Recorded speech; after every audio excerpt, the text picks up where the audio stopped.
Welcome to the Grimfrost Podcast. Today's guest is Charlotte Hedenstierna-Jonson, PhD, renowned archaeologist and researcher at Uppsala University, Sweden. Welcome, Charlotte Hedenstierna-Jonson, to our little longhouse that we have here. It's great to have you here. I'm very happy to be here. All right. So let's start from the beginning. When did you get interested in Vikings, and what actually got you into Vikings and the Viking Age, perhaps I should say? That's a good and quite difficult question. But when in my Swedish fourth grade, I had a teacher who was very into local history. And I grew up in a place with lots of runestones and lots of the Viking Age cemeteries. So he took us on field trips and he taught us how to read the basic runestones. And in art class, we got to draw them. And so I think that was part of where it started. And he's not alive anymore, but I met him as a grown-up when I had finished my PhD, and I said that it's your fault. That's great, though, isn't it? Yeah, the teachers are really important. I think they're super important. Yeah. And he had an ability to make history come alive and making it so interesting and worthwhile, even if you were just 11, 12 years old. Yeah.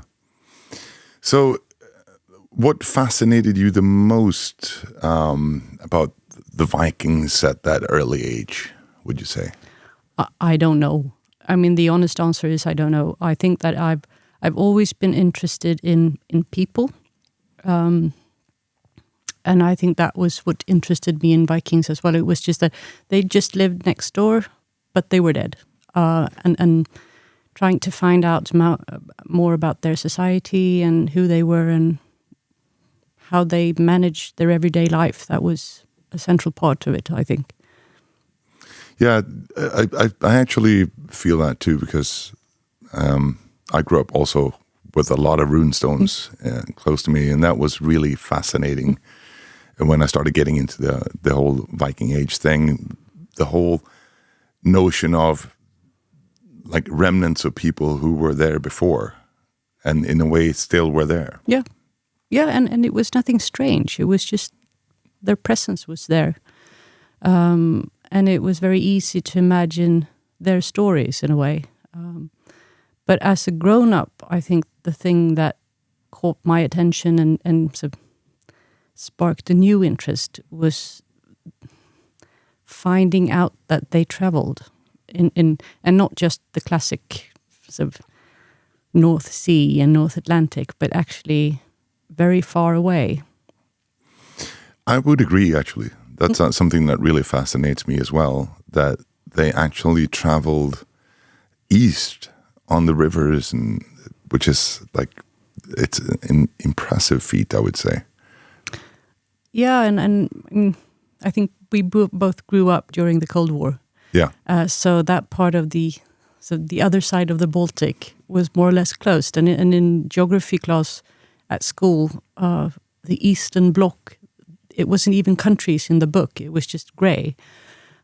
So that was interesting in itself, that Viking Age Scandinavians traveled to areas that we didn't even see the countries anymore. I mean, that was, and it felt very distant. And now, for a couple of decades at least, it's been open.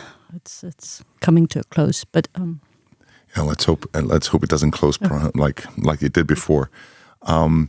So, your view on I mean, Vikings have become really popular now. It's like popular culture. And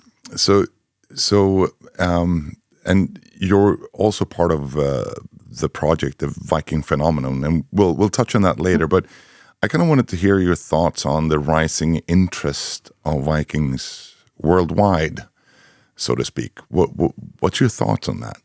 I think it's really strange. It is? I mean, naturally, I think Vikings are super interesting. And also, if you grow up in Scandinavia, they're a very visible part of this area's history.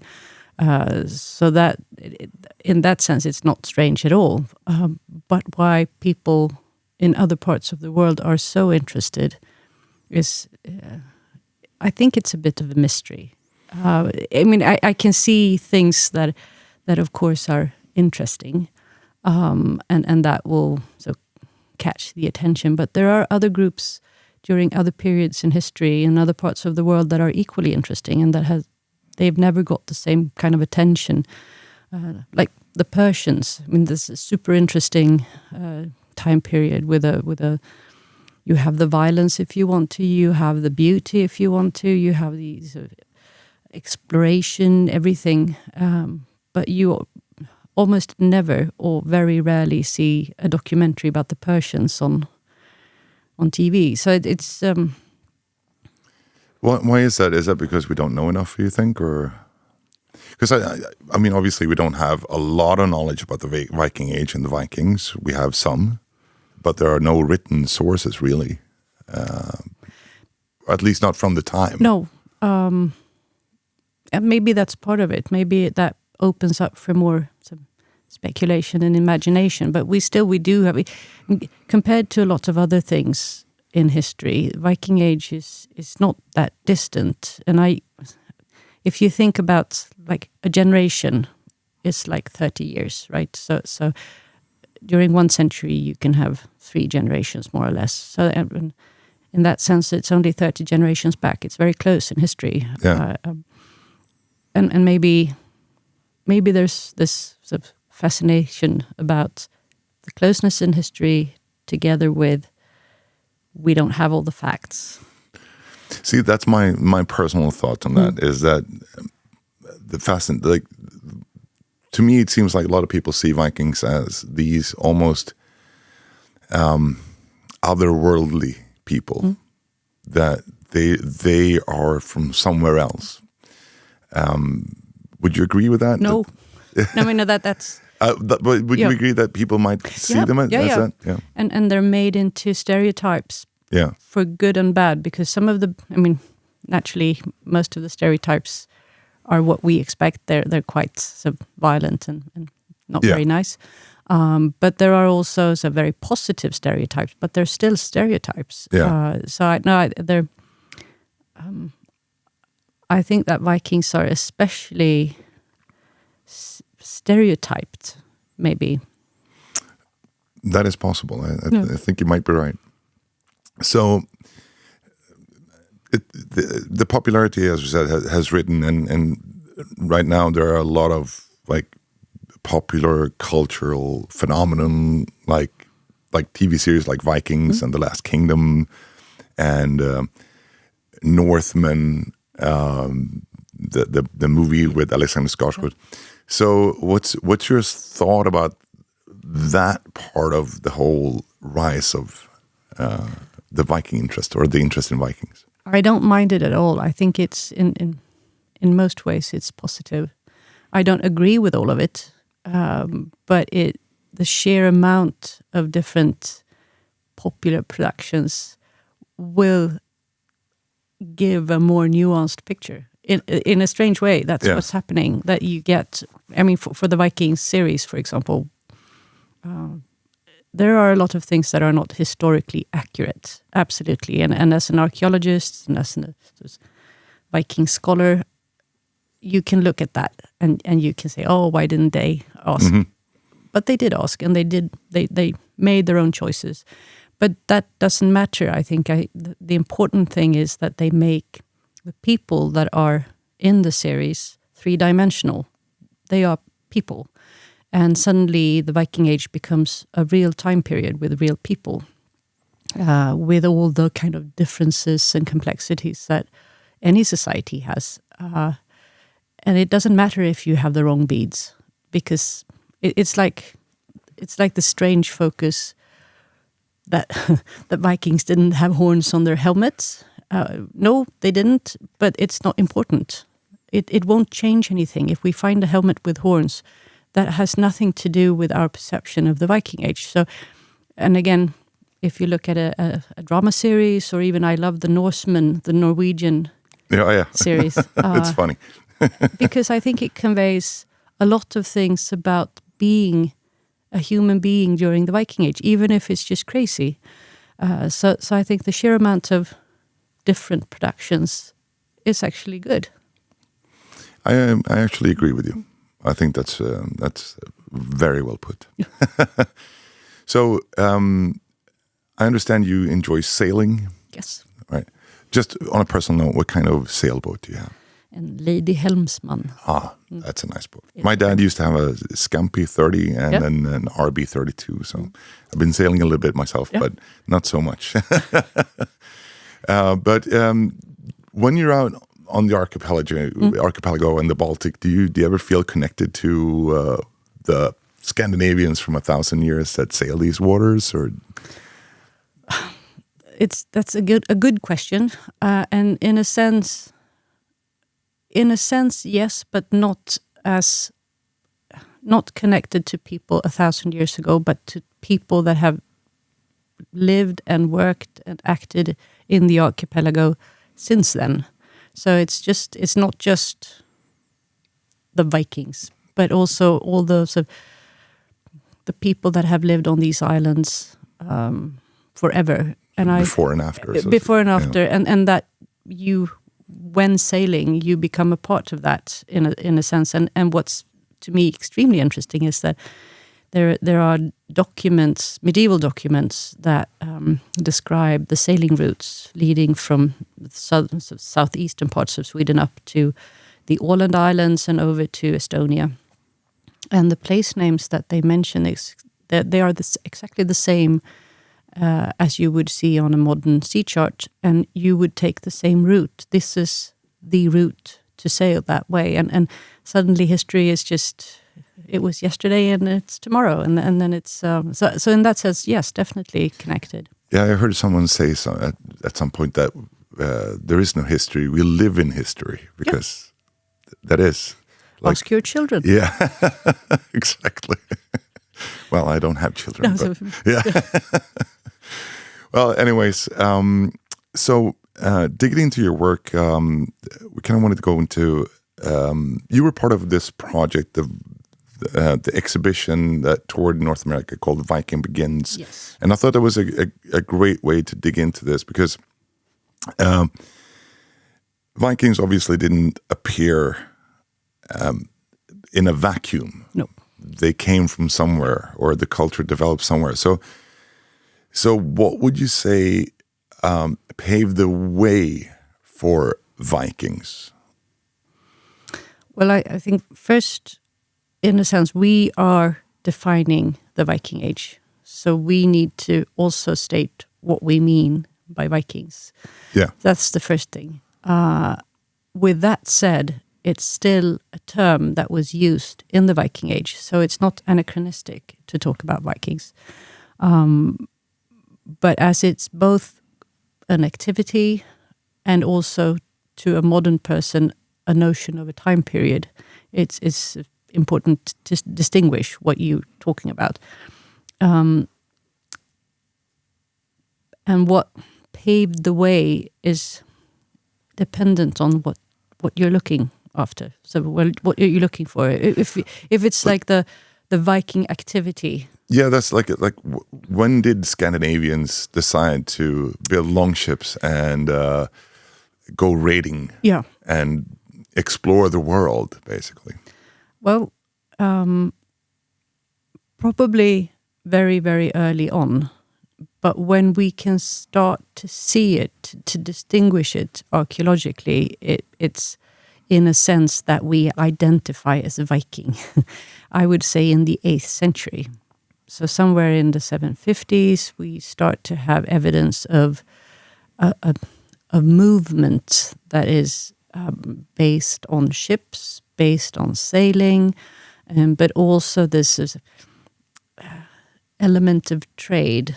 And of course, ships and sailing, well, sailing is probably rather new in Scandinavia during the 8th century, but traveling long distances, trading with long distance merchandise, that's not new. So what we're seeing is probably this reaching a new level and a new level of organization, I would say, as well. Would you say that there are any special like events? I know, for instance, like in the theory of the Ragnarök being actually that like climate catastrophe in the 6th century, I think. So would you say that the Viking Age is like a came out of that in a sense? In a sense, yes. I think that the trigger point for the Viking Age is much, much earlier than the Viking Age, and it's a development rather than anything else. And for some reason, that development in the 8th century is taken on export. So things that have probably been going on at home for a couple of centuries are starting to go abroad, or is taken abroad. But somewhere in this, a lot of things are happening at about the same time. So there must be things must have been in place for the first time for them to be able to do this. And again, I'm thinking about the sail, for example, that they must have been aware of sailing for a long time. And it's even possible that they were sailing, but in small boats. So why didn't they sail before the 750s or so slightly earlier than that? And I think that might have to do with organizing sail production. So even if you have the notion of sailing, you know from other cultures the benefits of sailing, you're not able to organize your society in a way that will produce enough sail to take this across the sea. Yeah. So, I mean, Vikings, they were mainly raiders, but also traders, but not really farmers. Well, again, that depends on what on your definition. But if you talk about Viking Age people, they were definitely farmers, most of them. But if you're talking about the people that went away in Viking, because that's a very important distinction that you made there. It's like Viking Age people is not the same as Vikings. No. Yeah. And people in Scandinavia, the Viking Age people of Scandinavia, not all of them were Vikings, definitely not. And not all Vikings were Scandinavian. Oh, that's interesting. So within these, it's, in a sense, it's a Scandinavian cultural phenomenon, but that doesn't exclude other people from joining in. So within these raiding bands, there definitely were people from other areas, from other countries and from other regions, and not even only European regions probably. So that they were engaged in an activity. And if you ask me, I would say that it was also a cultural expression. So they could possibly even identify as Vikings with these Scandinavian roots, but that doesn't mean that they naturally came from Scandinavia. And we're starting to see that when now with the DNA analysis, typically Scandinavian burials abroad, where you have everything that you would identify as a Scandinavian Viking,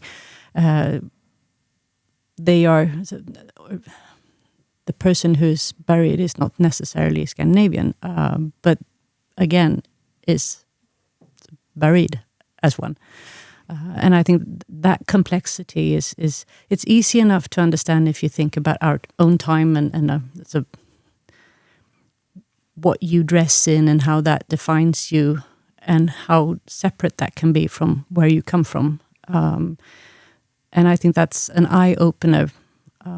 Of course, it's an eye-opener also for the Viking Age, but also into this notion that these are real people. Yeah. So you're coming back to the Viking phenomenon with the project that you're currently part of.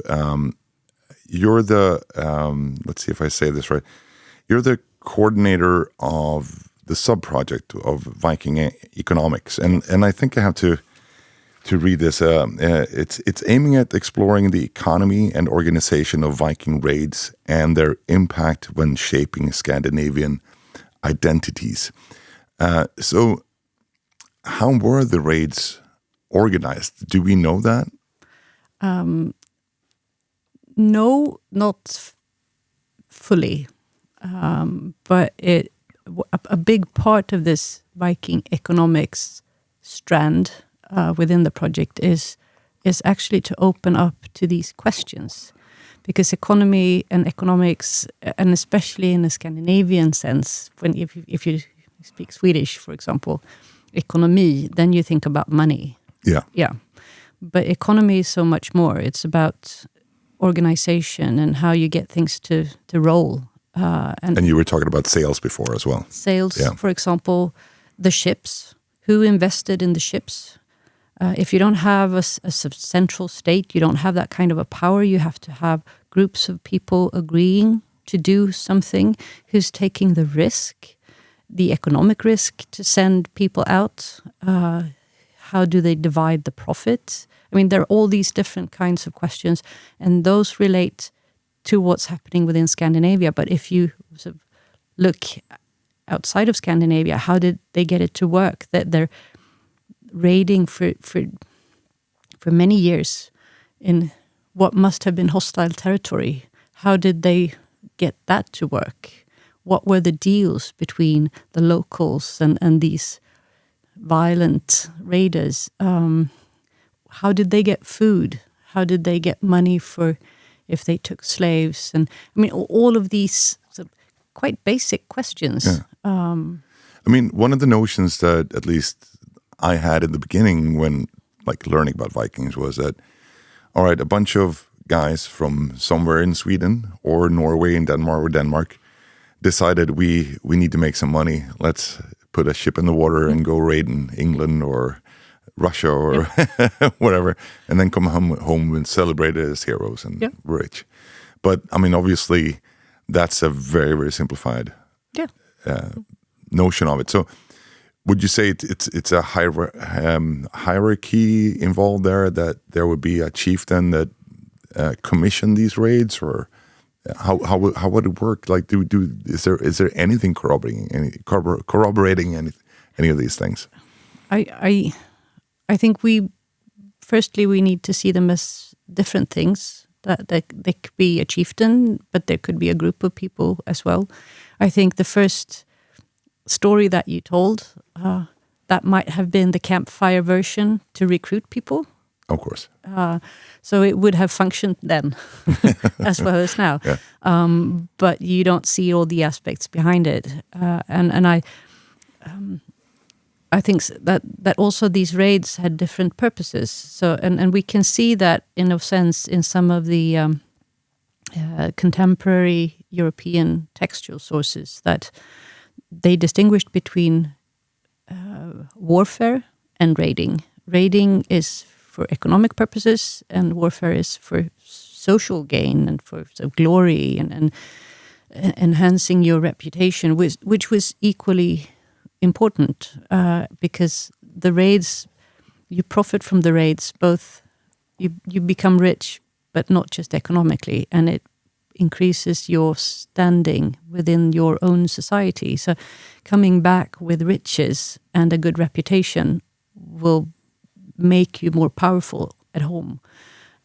So I think that's one part of this equation.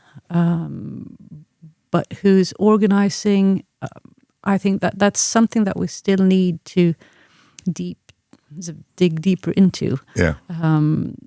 But conglomerates of people, I think is must have been behind, because these raids are super expensive to put together. Exactly. I was thinking about that when you said the ship. I mean, the ship, people think that's expensive, and it is. Yeah. But from what I understand, from what I heard before, is probably the most expensive thing of everything was the sail. Yeah. So it's to build one ship is super expensive, but to build a fleet of those ships, yes, exactly, would be insanely expensive. Yeah, and I think we've had this sort of template view of okay, so they took a ship and they went raiding, but who built the ship? And you couldn't just go to the market and buy a ship. You need to sort of order a ship, or you need to sort of commandeer a ship. I don't know. Yeah, it's crazy when you start thinking, you're going to a rabbit hole almost. Yeah, but at the same time, when you make it real, because these are quite simple questions, and when you talk about them, they're obvious. So of course, when I talk to people about these kinds of aspects of raiding and Viking Age, I can see in the eyes of the person that I'm talking to that, ooh, yes, and that makes these people more real. So I think this is the only way to do it. I think they become more three-dimensional, as you said before. Yeah. So you mentioned that You mentioned like taking slaves, and Vikings obviously were notorious in taking slaves and trading with slaves. Mm.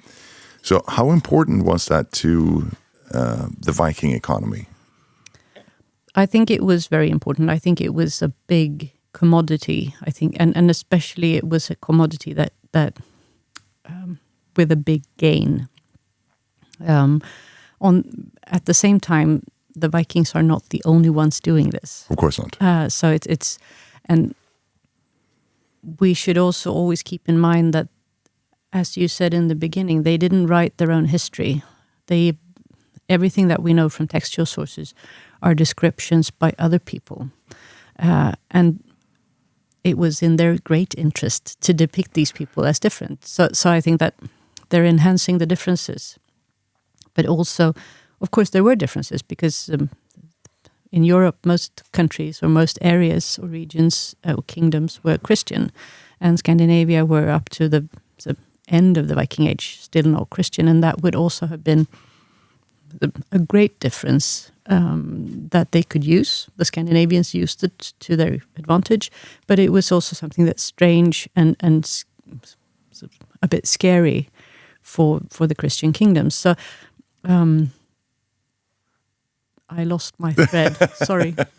No, but we were talking about the how important the slave trading was for, and that the Vikings were not the only ones dealing with this, and that they were depicted as being more brutal and violent and doing all these evil things. But and I totally agree with you, even though you probably know a lot more than me. But I read a little bit, and I kind of can understand how that would be, and so.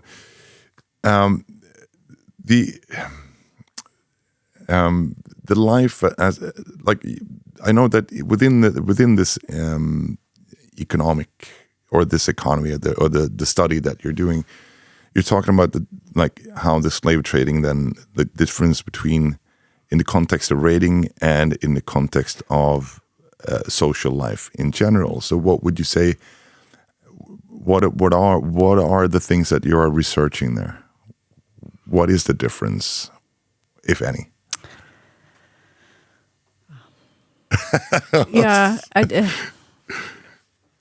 I'm not sure that there are differences. I think there are different aspects of Viking Age life. Okay.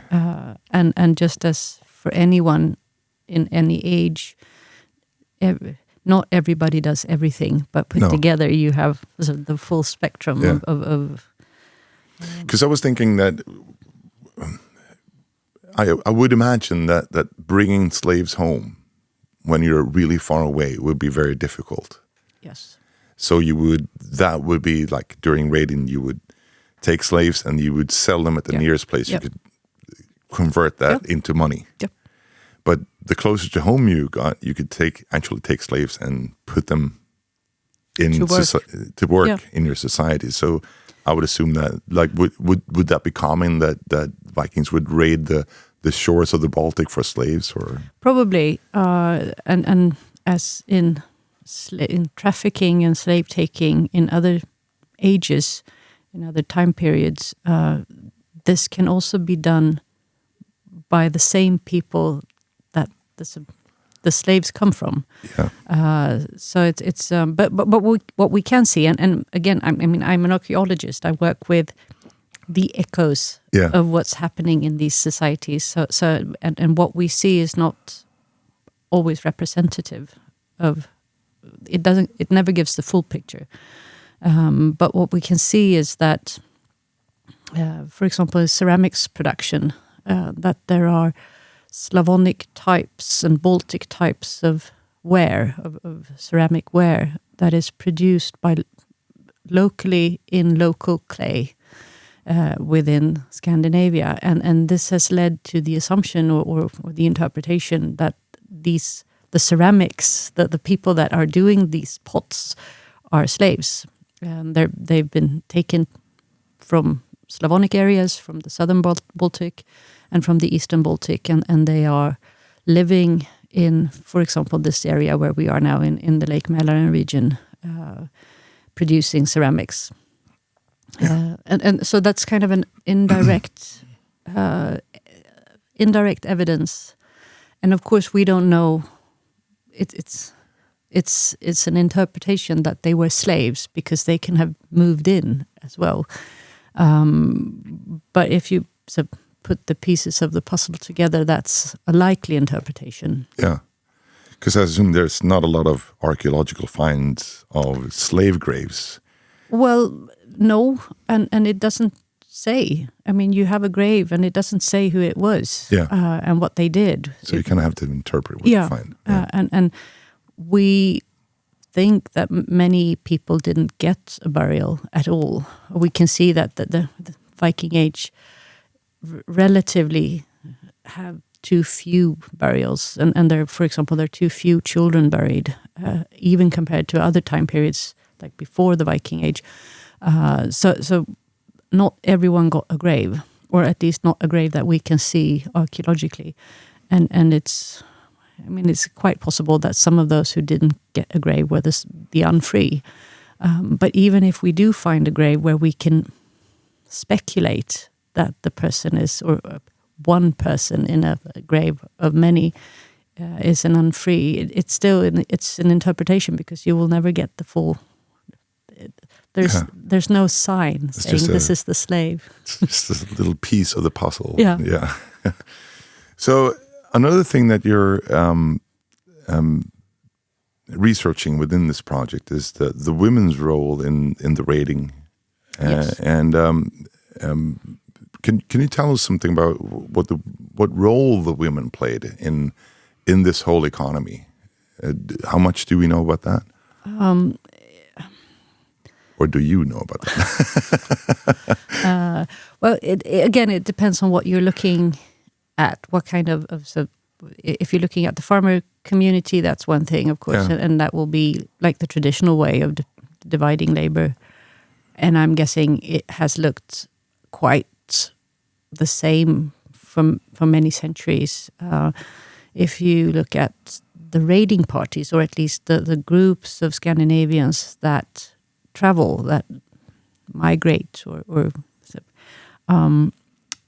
we've always supposed that these were mainly men. But if you start looking at the material, and it's been obvious for a long time, and that's, again, it's interesting with the interpretations that we make, what kind of evidence we choose to look at. Yeah. But for example, if we just go to the other side of the Baltic Sea to present-day Russia and the Ukraine, there are lots and lots of female objects, and the grave material, the Scandinavian, the Viking Age material in these areas are very, very it's extensive.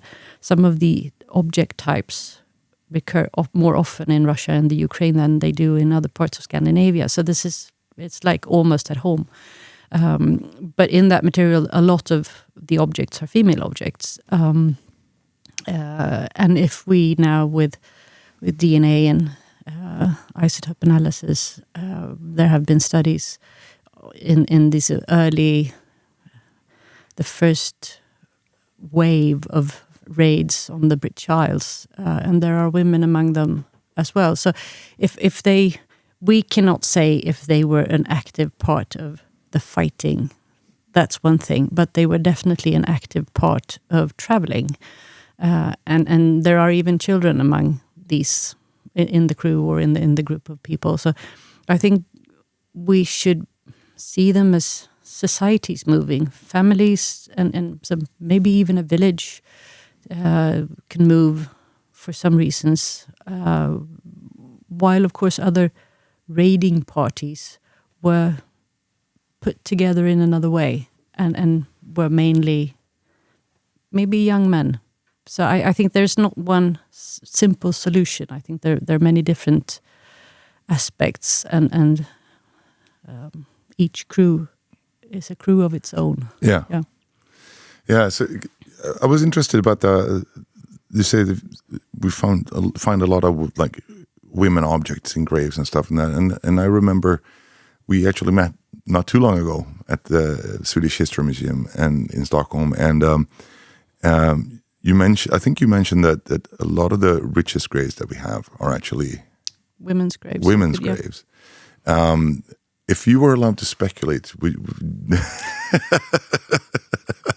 dangerous thing to ask a scientist, but if you were allowed to speculate, why do you think that especially like these obviously would be powerful women in the society, but why would their graves be so lavish and richly?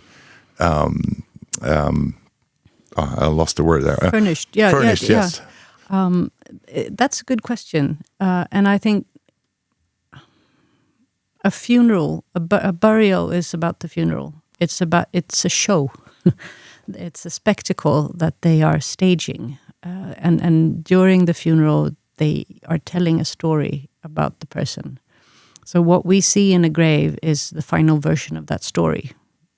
We don't know what's been going on even during the days before the final day of the funeral.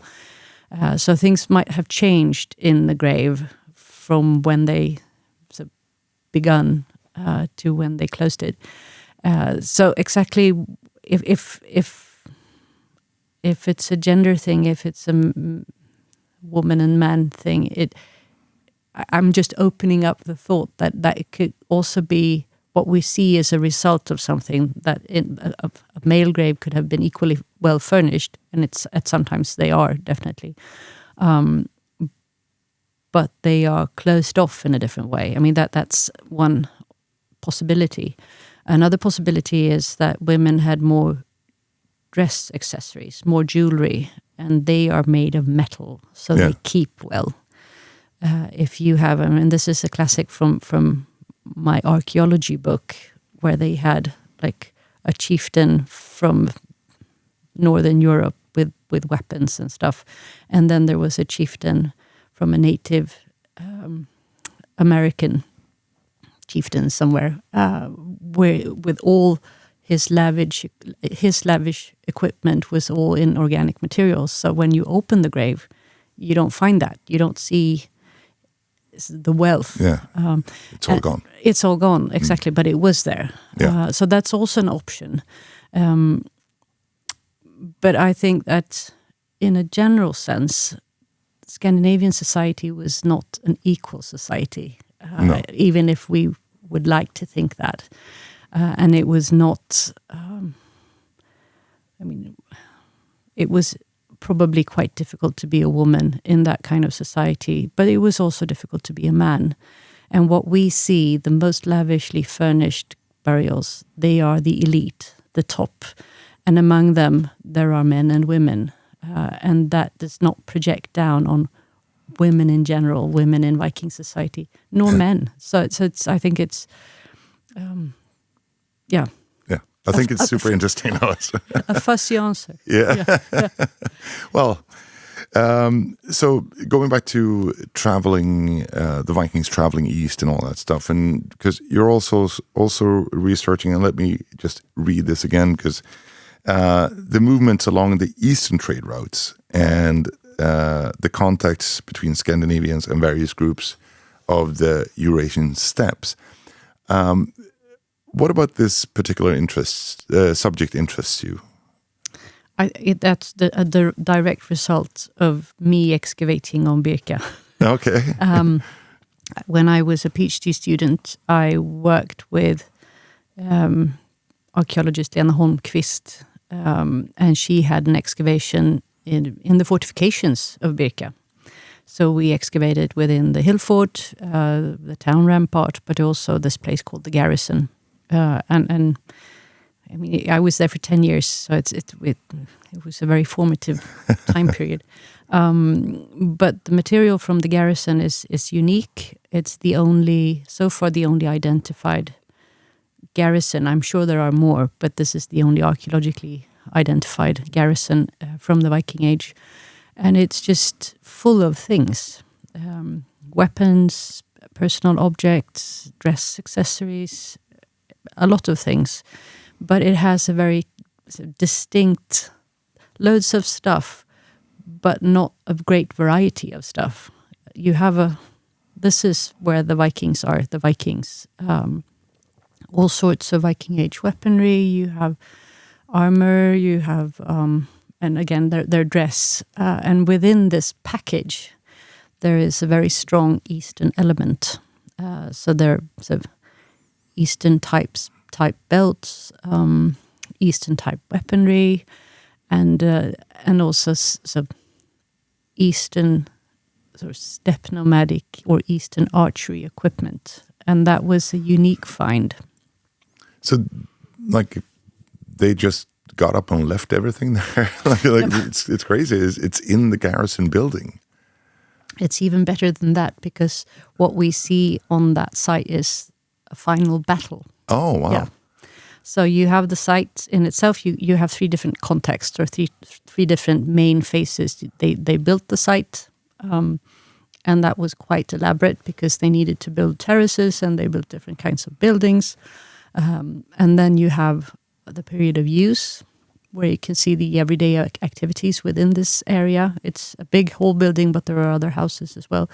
And the final phase is that they were attacked and there was a fierce battle. Oh, wow. That's fascinating. It is. And it's very rare to have that sort of distinct battle scene in an archaeological context. And I sometimes think, okay, I must have imagined.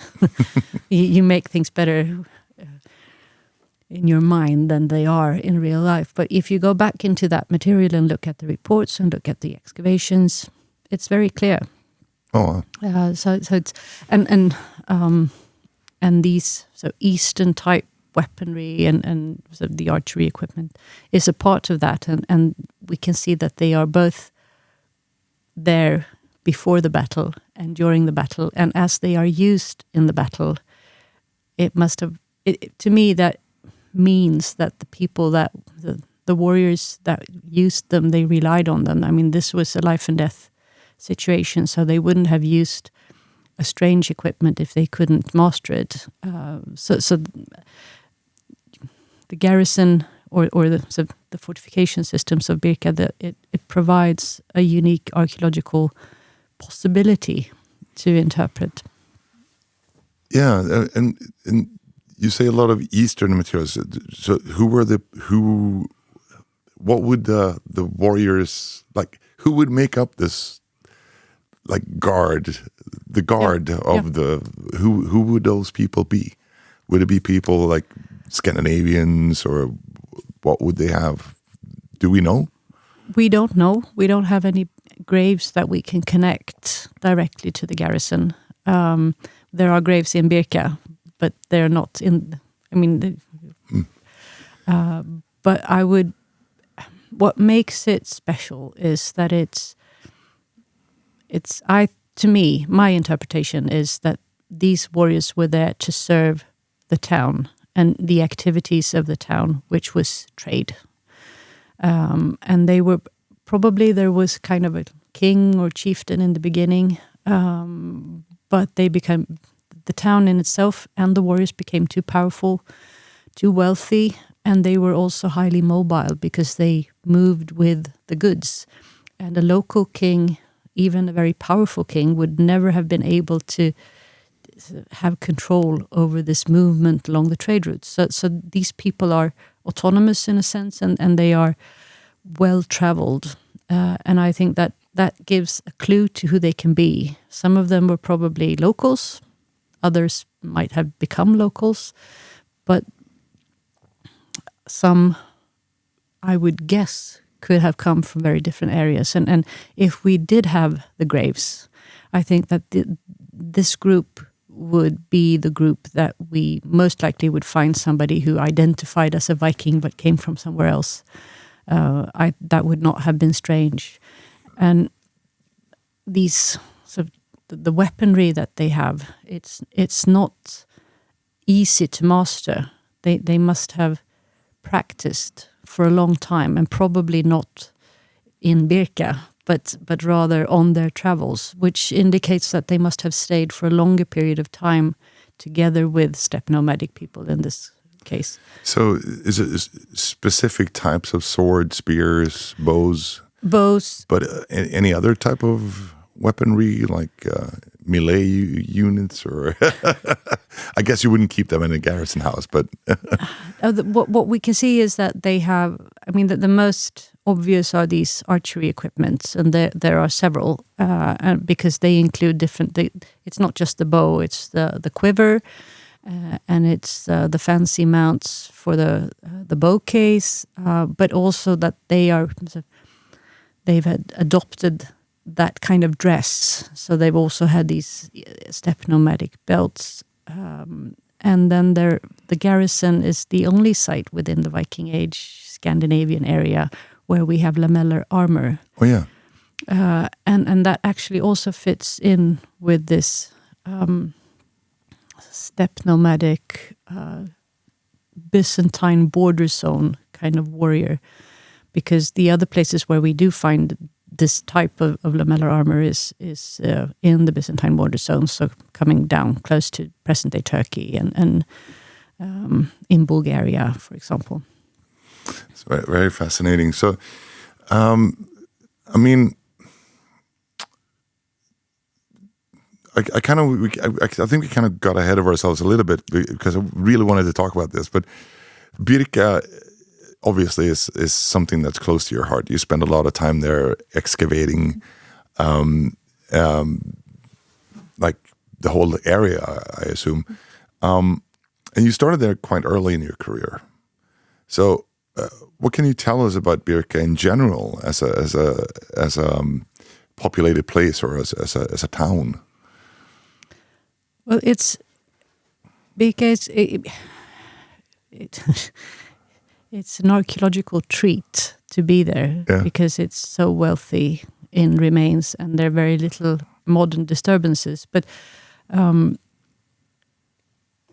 in its material and its layout, it's unique in its area. But there are several sister towns with sort of surrounding the Baltic, but also coming out against it, so towards the North Sea, and so these towns or emporia or early urban settlements or whatever you would like to call them, they are also something that is, to me, they are symbols of the Viking Age. They collect different activities that we see as typically Viking, and they behave in similar ways, and they also are in contact or were in contact with each other. So the people in Birka, for example, would have probably had very close contacts with people in Gnostovo or Staraya Ladoga on the other side of which is in present-day Russia. Probably more close contact than with people living on the island just close to Birka. So, and I like to think about, I mean, Birka is established somewhere in the mid 8th century. There are a few other of these types of other towns that are earlier than that, but most of them, I think Ribe in Denmark is probably the oldest one, and then you're back in the very beginning of the 700s or 8th century. So this is something typically 8th century. What they do in these sites it's very, very different from country life in the region. So instead of living on farms, instead of producing your own food, producing your own stuff, burying your dead ancestors close to your farm. Suddenly you move into this completely new place where you don't work on a farm. You produce advanced crafts, for example, or you trade in difficult merchandise like slaves, and you start to bury your dead ancestors by the town. You lose this connection to your family. You lose history in a sense. Because there are like 3,000 grave mounds or something. At least, I mean, probably more, but something like 3,000 that are still visible. It's like a necropolis. It is. It is. And of course, not all of them have been excavated. So, like 1,200 possibly have been excavated. So we don't know if all the people that are buried in Birka actually lived in Birka, but I would say that enough of them did live in Birka because they buried the people in a new way instead of this typically Scandinavian Viking Age style in cremations and mound cemeteries and this close connection to your farm. Suddenly, some of them are buried as inhumations. You don't cremate your dead. You don't have a mound. You don't see the grave above soil. But they are connected directly to the town or if I understood it correctly, also like in Birka, that would not be true. But like if you have a burial mound somewhere else in the landscape, they tend to stand alone, or maybe 2 or 3, and that they are more landmarks claiming the land for a group of people. Is that correct? Well, what they do is there can be large cemeteries also in the countryside. Okay. But what they do is I like to think of it as this is a time when you don't own land, you don't own territory, you own the right to use land. And if you can show that your family has been there for generations, you have more ownership of the right to use that land. And what better way to show that you've been there for generations than having your ancestors buried on your land or the land that you can use. So it's an important part of telling your story, your family's history, and showing your right to be in a place by burying your father and mother there. Yeah. And I think I was actually also, I wanted to go back to that because you said that, and I think that this question kind of relates, but so Birka, if you ever been to Birka, it's not a big place. Nope. And the town of Birka was like, the population was about like 1,000 people or something. Yeah. And 1,000 people on that small island, that obviously doesn't leave a lot of room for farming. Nope. But maybe would it be possible to say that these little grave mounds kind of gave them the right to the island, to use the island? I think, in a sense, yes. Yeah. And when I started out as a student, my would-be supervisor for my PhD, she excavated one of the earliest houses within Birka, within the town of Birka, and it's dated to the mid-8th century again. And underneath the threshold, there was a man. So they buried actually a man and what we think is his thrall. So it's a double grave, but they've treated the 2 men very differently from each other. But to me, that one possibility is that, okay, this is the first generation moving in. How do we establish ourselves? How do we show that this is now our place on earth? Well, we bury grandpa underneath the threshold. So every time I enter into the house, I know that this is my house. And of course, I don't know if that's a true interpretation, but I think that the link between the dead and the living and showing where your place on earth is goes via the grave. Yeah.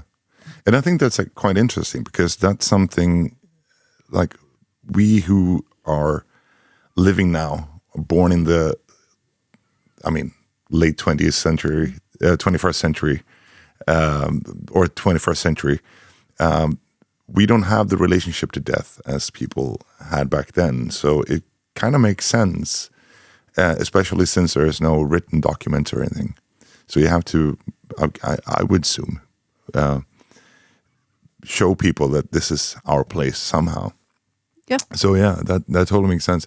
But speaking of graves and stuff like that, I mean, it obviously can be a little bit of a sensitive topic because some people are of the opinion that graves should remain untouched. So what do you think? What do you think archaeological excavations of graves are important? Would you? Yeah. I think that. I think it's very, very important to always have an ethical mindset when you deal with human remains. I think that goes for everyone, and I think that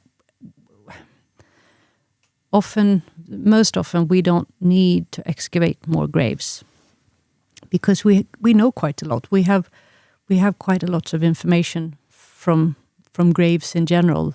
With that said, each and every grave is unique. They tell a unique story about one person. So there's always new things to discover. But in general, we don't need to excavate graves. But why graves are still excavated is most often because they're doing something. They're building a road or they're building a house, and these graves will be taken away.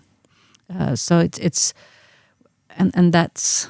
I mean, that's the harsh reality of it, that even some of the most prominent graves that have been excavated during more recent times is because of something being built. So it's a rescue excavation, more or less, and you rescue the information about these people. So that still means you need to do it with respect, and you need to I mean, I've excavated quite a lot of graves, and it is a very respectful process. You know that you're dealing with somebody who has lived. Yeah.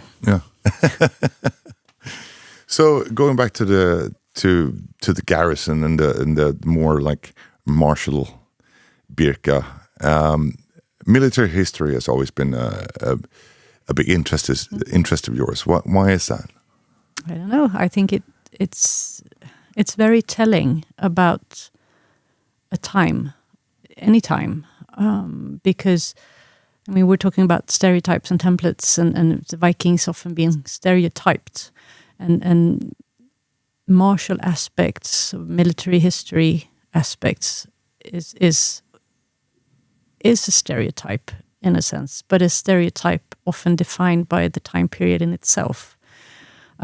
So it's one way of looking at the society, and to me it includes information about how that society was organized, about hierarchies, about ideals and values and codes of conduct, not necessarily nice codes of conduct, but it includes a lot of information because military life is formalized, and there's a way of being military.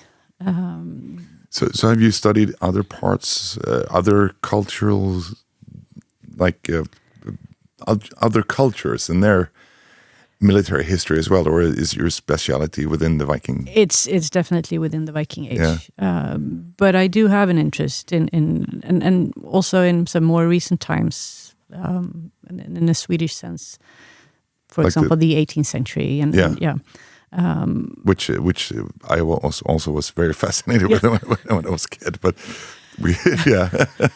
for many different reasons, yes. But no, but I think that it's, and I do try to go to, if I'm in a different country and I get the chance to go to their army museum or sort of military museum, I try to do that because again, it's like it's an unfiltered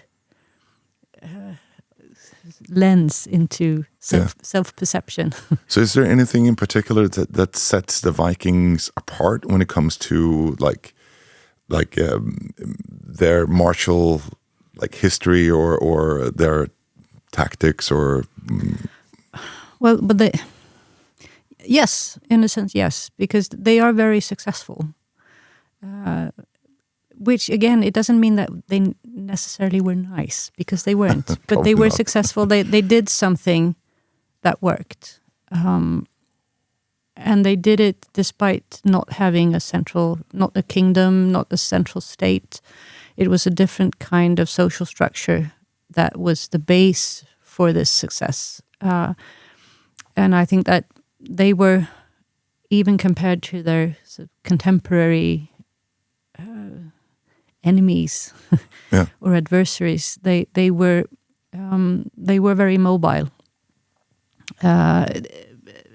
So the ships, that's one thing, but in their way of life, and I think that they were held together in not family groups, but in groups that considered themselves to be family. So that kind of an extended household where you have loyalties and alliances within a smaller unit, but with loyalties and alliances to other small units. So when you needed, you could go together, huge number of people, and then you could fight together in an organized way, because they were very proficient in organized warfare, not in set-piece battle, not just raiding. So they must have practiced a lot, giving orders. They had a chain of command. But when that battle was over, they could go their different ways, which also meant that logistically it was more easy. So would you say that there was an actual kind of warrior class within the Viking Age society that trained and yeah. So how would that look like at home, like in Birka, for instance? I think that Viking society, like many other medieval European societies, was based on martial ideals. So in a sense, it was a martial society where you had notions of what a warrior was, and the warrior ideal was something that a lot of people aspired towards but would never be, which is a way of, being unobtainable is the best. To make it really exactly. So I the warrior group was a kind of elite in society, but also possibly everyone who was considered to be a free man, more or less, could become a warrior, but not all of them became a warrior. And then you could be part of somebody's retinue, somebody's military following for a time period in your life. And during that time period, you would also create these close alliances and connections to that group of people that were included in the retinue, but also to the chieftain or the military leader of that retinue. But then you could retire when you'd proven your worth and you've come to a position where you could support your own family and maybe form your own retinue. And then you could take leave in an honorable way, but you would probably still have been very closely connected to your old chieftain. And you start to get a web of very close social ties that are not just family relations. And you can see from the rune stones, for example, in the runic texts, quite often it's something about brothers. Yeah. Brothers in arms rather than blood brothers. Oh, okay.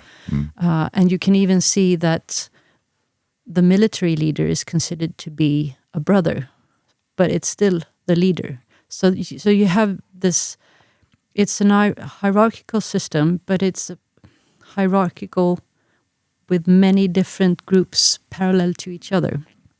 And this kind of different social structure from what you see on the continent at the same time, where you have a more feudal system. You have a king and you have the noblemen and so on.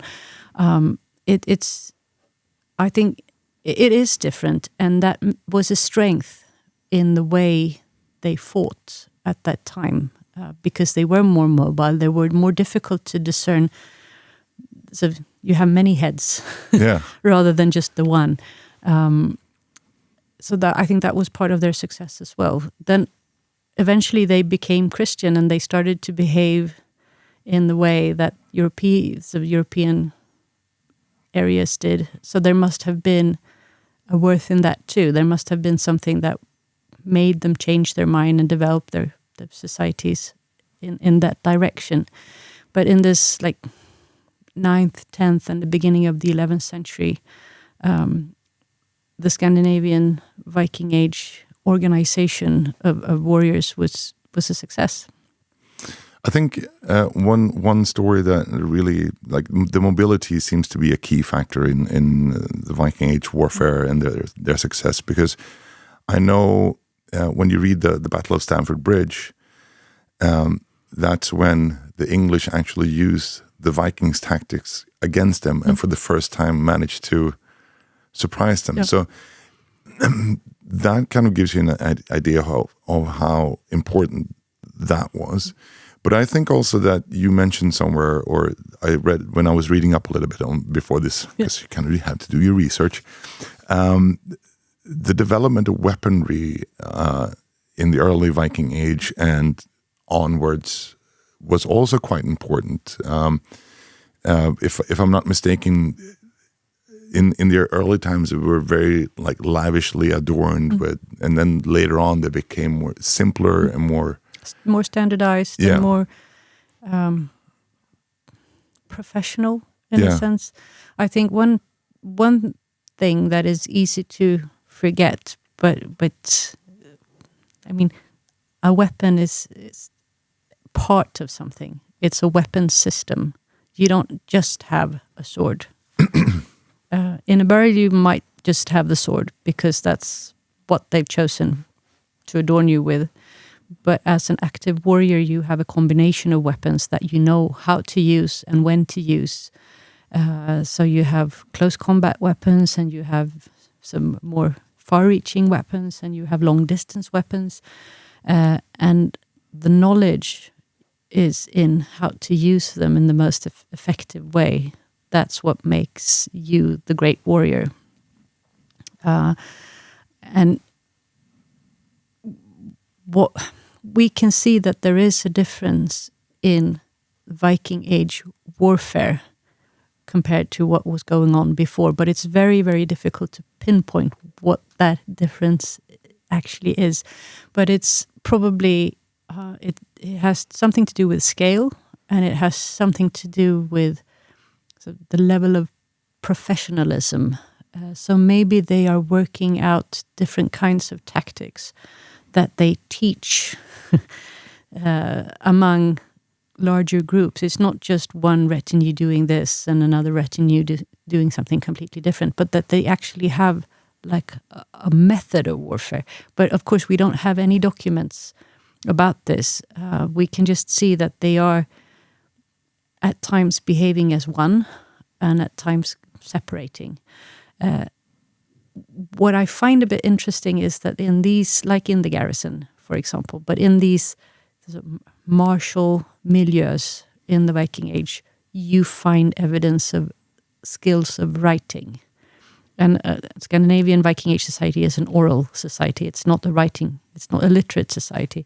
But you can see that it's coming in, and this is one of the contexts where you really see it. It's not the church, because they also write when they start to establish themselves, but also the warrior elite. And this might be a way of communicating these sort of logistics and strategies and tactics. Yeah, because when I met you at the Swedish History Museum, you showed us a wax tablet, or the remains of one, and I hadn't heard of that Vikings actually, or that actually even existing in the Viking Age.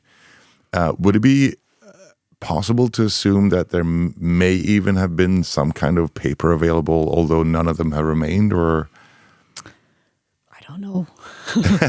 Because you said something that they would on these wax tablets, the fact that they exist there means that they probably would have written in Latin. Well, it opens up for that possibility, because it's connected to. We tend to think about writing as either runes or Latin, But it's actually the big thing is that you write, not what you write or in what kind of letters. It's the knowledge of writing and believing in the written word. So I think as the wax tablet and the styli, the pen thing that you use, as that is a part of cultures where you write in Latin, I think it's you can assume that this is what they were taught as well. Yeah. And of course there are runes, scribbles in runes. Also in the garrison there are a few bones with runes, but those kinds of messages are different. They can be magic, or they can be they're not intelligible to us in the same way, and probably not made for communicating tactics. They can be equally important, but they are for other things. And this might also be the case that they used runes for some things and Latin for keeping records. But again, we don't know. This is It's educated guesswork. It's educated guesswork. Yes. Yeah.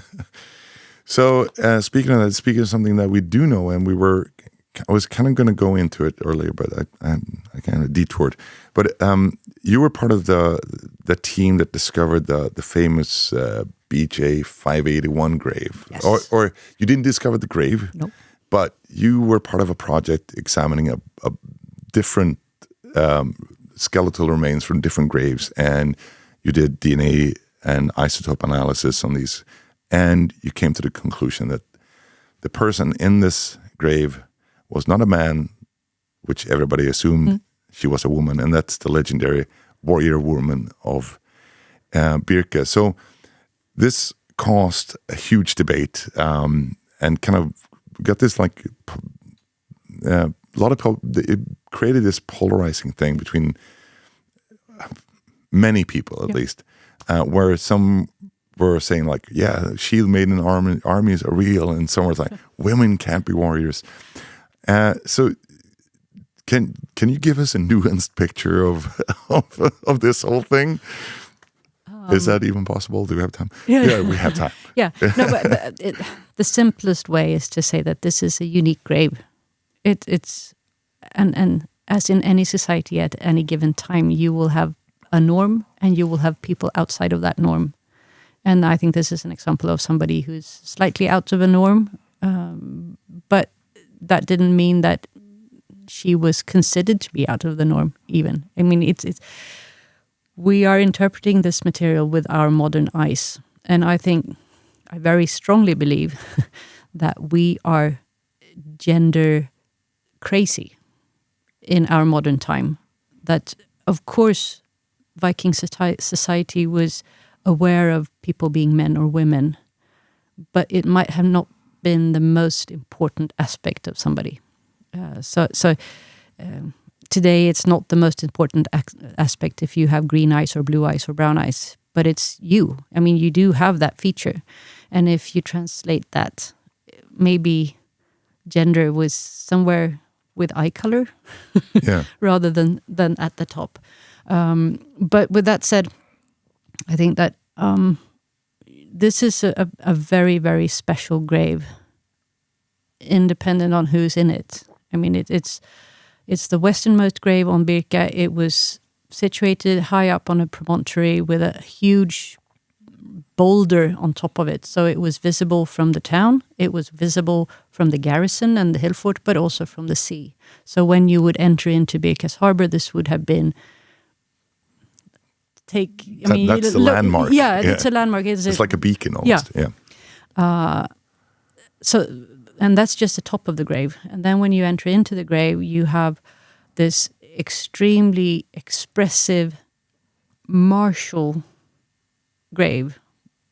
And we tend to think that, Viking graves, they include lots of weaponry, but they don't. It's quite rare to have several weapons in the same grave. And in Birka, if we consider this to be a full set of weapons, where we have everything that all the Viking Age weaponry that we know of, there are only 2 graves that have this kind of full set. Oh, okay. So it's 581, and then there's another one which is actually a double grave with a man and a woman.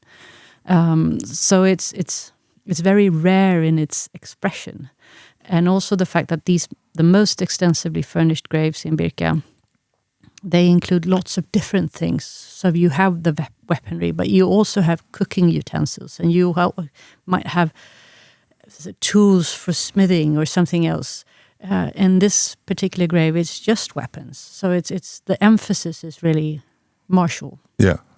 Which also makes it unique in a sense. And the clothing is also, it's neither male nor female according to what we tend to interpret as male and female from an archaeological point of view again. So in that sense, to me, it expresses warriorhood, not a man or a woman, but this is a warrior. And I think that was the important message. And who that warrior was as a person was less important, and it was less important to the people that lived in the Viking Age too. But they, of course, were aware of who this was. And it must have been somebody who, in a sense, had this position by, in this case, her own right, because she was buried within eyesight from the garrison, where there were warriors at this time. So they must have, in a sense, been okay with this type of grave, this presentation of this person. That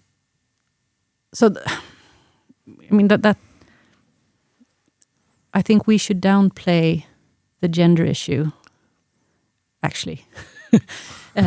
But with that said, I also think that this person, there's nothing saying that she couldn't have been an active warrior on the battlefield. There are all these different questions about what was a warrior, and is it a social construct? Do you have to have been on a battlefield to be considered a warrior? Of course, we don't know. Probably you could be considered a warrior without having been on the battlefield. But there's nothing saying that this person couldn't have been active. She was middle-aged, so she would have been at an age where she could have achieved things. She was tall as a Viking Age man, so she was an impressive figure, even though she didn't look... the skeleton is not masculine in any way, but she's tall. Her body, her sort of bones show traces of active body work. She's worn. Yeah. Yeah. We don't have the skull. There was a skull in the grave when it was excavated in 1876 or 77. But now there is no skull. We have the jaw and we have all the other bones. But the skull is somewhere. Lost somewhere. That's tragic. So we don't know if there are, because a lot of people ask if she has injuries that would sort of strengthen the interpretation that she's been an active warrior.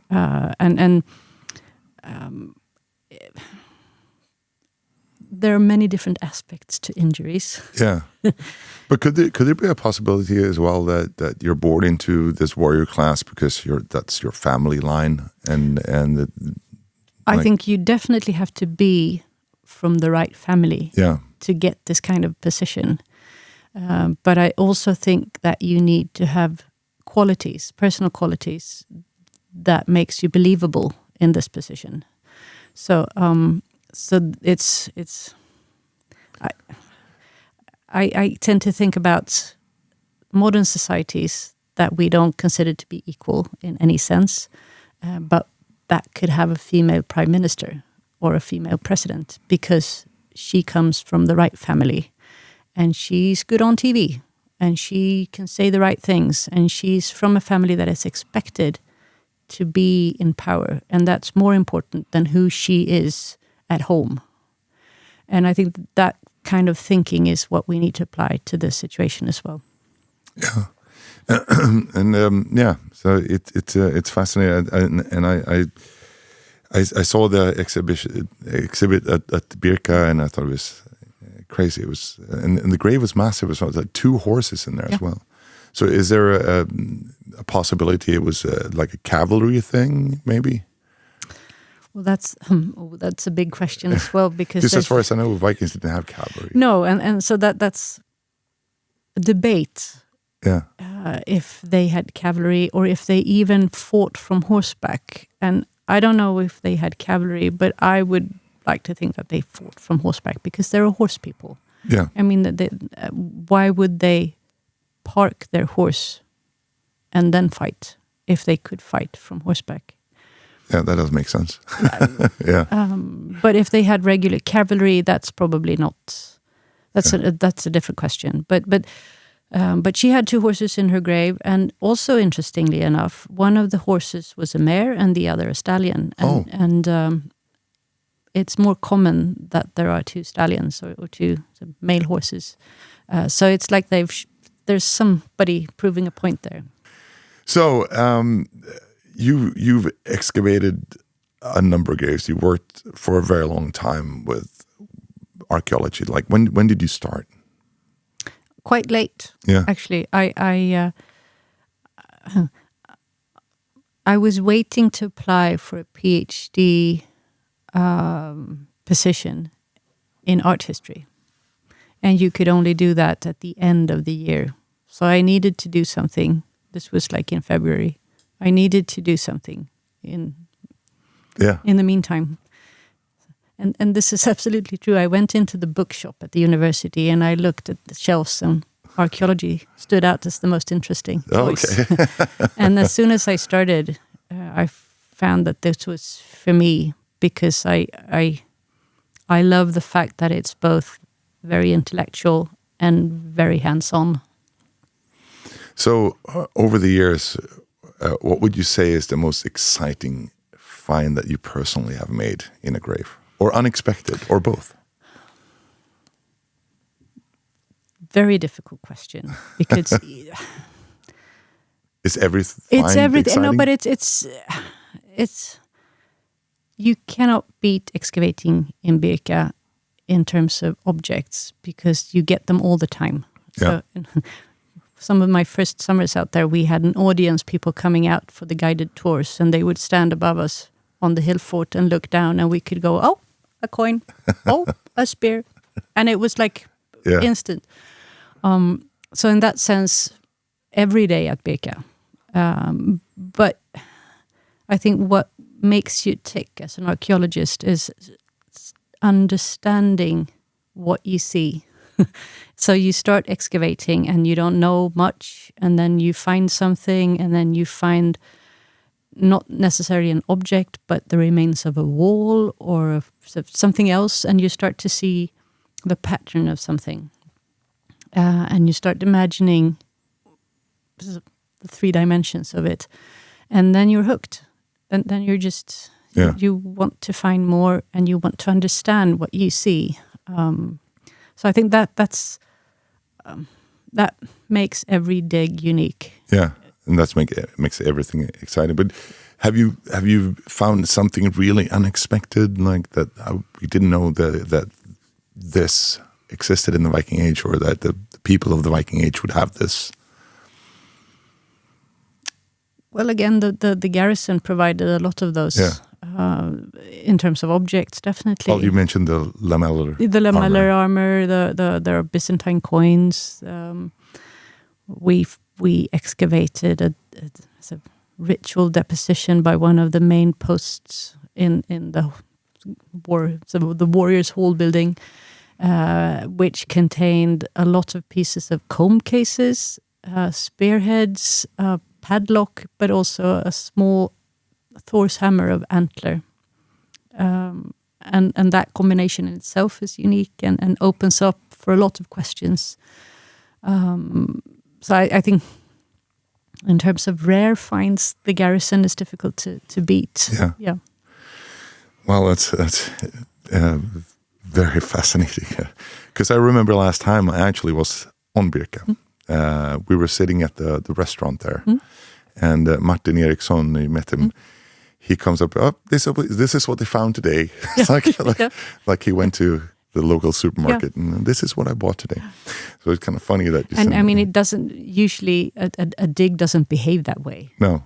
And that's, it's also a curse, because if you want to excavate, there are lots of more things to excavate on Birka, lots of more contexts, lots of parts of the construction that we don't know anything about. But you need to have a lot of time and a lot of money to take care of things, because you know that there will be masses of things to take care of. And not everything is like a beautiful Thor's hammer, but you have hundreds of kilograms of bones that you need to take care of, for example. So it's easy to drown. I can imagine.